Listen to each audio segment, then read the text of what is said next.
দিঘলিয়ায় ভোক্তা অধিকার অভিযানে জরিমানা।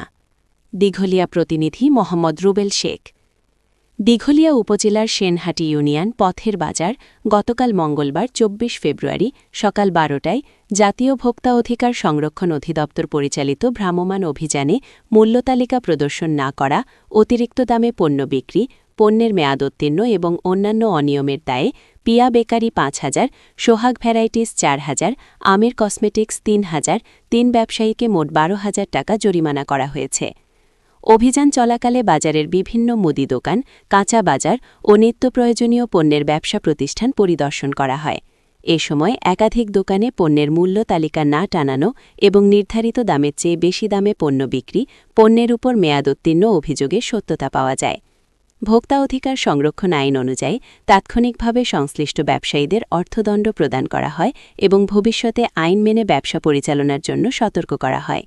ভোক্তা অধিকার সংরক্ষণ সহকারী পরিচালক মোহাম্মদ ওয়ালিদ বিন হাবিব অভিযান পরিচালনাকারী কর্মকর্তারা প্রতিনিধিকে জানান, বাজারে ন্যায্য মূল্য নিশ্চিত করা এবং ভোক্তাদের স্বার্থ সংরক্ষণে নিয়মিত মনিটরিং কার্যক্রম অব্যাহত থাকবে।